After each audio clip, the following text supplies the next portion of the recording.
कभी कभी जीवन में हम ऐसे मोड़ पर खड़े होते हैं जहां हमारी सोच और बुद्धि ही हमारा भविष्य तय करती है। अगर सही दिशा में चलें तो हमारा जीवन स्वर्ग बन सकता है, लेकिन अगर गलत दिशा में मुड़े तो वही जीवन नरक बन जाता है। आज हम आपको एक ऐसी अद्भुत कथा सुनाने जा रहे हैं जो न केवल आपका मनोरंजन करेगी बल्कि आपको जीने की प्रेरणा भी देगी। तो इस कथा को जानने के लिए बने रहिए हमारे साथ वीडियो के अंत तक। बहुत समय पहले एक घने जंगल के किनारे एक छोटा सा गांव था। उस गांव में दो मित्र रहते थे, सुबुद्धि और दुष्टबुद्धि। दोनों बचपन से ही साथ बड़े हुए थे, लेकिन दोनों की सोच और व्यवहार में जमीन आसमान का फर्क था। सुबुद्धि हमेशा सत्य, धर्म और परोपकार के मार्ग पर चलता था। वह दूसरों की मदद करने में विश्वास रखता था और हर परिस्थिति में ईश्वर पर भरोसा करता था। वहीं दुष्टबुद्धि चालाक, स्वार्थी और धोखेबाज था।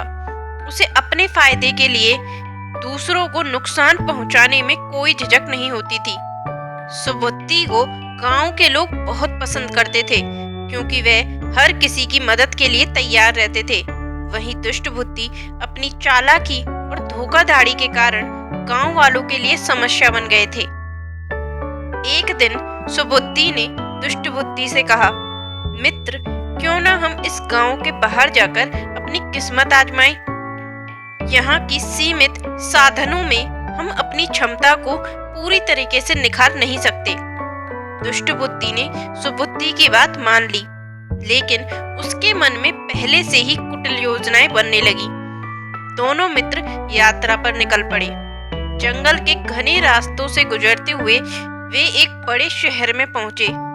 वहां उन्होंने कुछ समय तक काम किया और अपनी मेहनत और चतुराई से काफी धन अर्जित किया।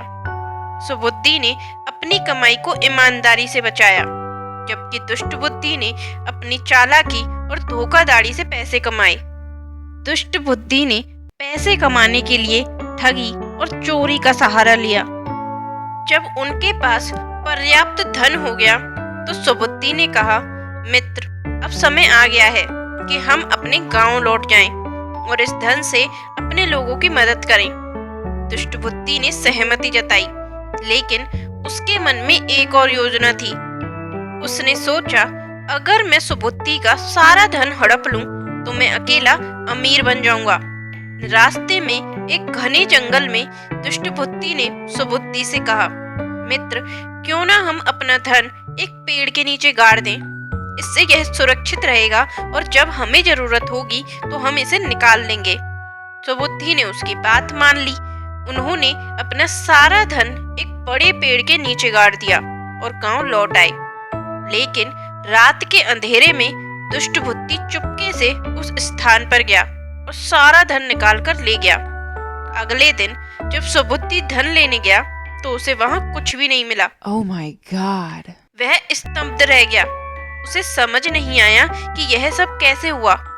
वह दुष्टबुद्धि के पास गया और कहा, मित्र, हमारा धन गायब हो गया है। दुष्टबुद्धि ने झूठ बोलते हुए कहा, यह तुम्हारी ही चाल हो सकती है, तुमने सारा धन चुपके से निकाल लिया होगा। सुबुद्धि ने हैरान होकर जवाब दिया, मित्र, मैं ऐसा क्यों करूंगा? यह धन तो हम दोनों का था ना। दोनों के बीच बहस बढ़ गई और अंत में उन्होंने गांव के मुखिया के पास जाने का फैसला किया। मुखिया ने दोनों की बात सुनी और फैसला लिया कि उन्हें उस पेड़ से पूछताछ करनी चाहिए जिसके नीचे धन गाड़ा गया था। यह सुनकर दुष्टबुद्धि ने सोचा, अगर मैं इस मौके को भी अपने पक्ष में कर लूं तो जीत मेरी होगी, वरना अगर मेरी चोरी पकड़ी गई तो ये धन भी मेरे हाथ से निकल जाएगा। दुष्टबुद्धि ने अपने पिता को उस पेड़ के अंदर छिपने को कहा और उन्हें सिखाया कि जब मुखिया पेड़ से पूछे तो वे सुबुद्धि को दोषी ठहराएं। अगले दिन गांव के लोग, मुखिया, सुबुद्धि और दुष्टबुद्धि उस पेड़ के पास पहुंचे। मुखिया ने पेड़ से पूछा, हे वृक्ष, सच सच बताओ, धन किसने चुराया? पेड़ के अंदर से आवाज आई जो दुष्टबुद्धि के पिता की थी कि धन सुबुद्धि ने चुराया है। सभी लोग यह सुनकर हैरान रह गए, लेकिन सुबुद्धि ने अपनी बुद्धि और संयम बनाए रखा। उसने सोचा सत्य कभी नहीं छिप सकता। उसने मुखिया से पूछा, इस पेड़ में आग लगा दीजिए, अगर यह सच बोल रहा है तो हमें इसका उत्तर मिलेगा। मुखिया ने सुबुद्धि की बात मान ली और जैसे ही पेड़ में आग लगाई, दुष्ट बुद्धि के पिता बाहर निकलकर चिल्लाने लगे और सारा सच गांव वालों के सामने आ गया। दुष्ट बुद्धि की साजिश उजागर हो गई। गांव के लोगों ने उसे दंडित किया और उसे गांव से बाहर निकाल दिया।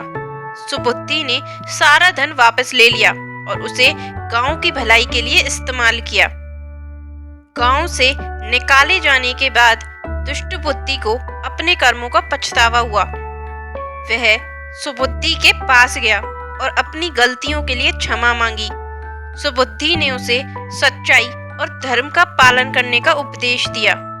दुष्ट बुद्धि ने अपना जीवन बदलने का संकल्प लिया और परोपकार के मार्ग पर चल पड़ा। यह कहानी हमें सिखाती है कि सच्चाई और धर्म का मार्ग कठिन जरूर होता है, लेकिन अंततः विजय उसी की होती है। दुष्ट बुद्धि, छल और कपट का परिणाम हमेशा बुरा ही होता है। हमें हमेशा अपनी बुद्धि का सही उपयोग करना चाहिए और जीवन में सच्चाई, ईमानदारी और परोपकार को अपनाना चाहिए। तो दोस्तों, अगर आपको यह कहानी पसंद आई हो तो इसे जरूर शेयर करें और दूसरों को भी सच्चाई और धर्म के महत्व के बारे में बताएं। हमारे चैनल को सब्सक्राइब करें और ऐसे ही अद्भुत कहानियों के लिए जुड़े रहें। आज के लिए इतना ही, फिर मिलेंगे एक नई कहानी के साथ। धन्यवाद।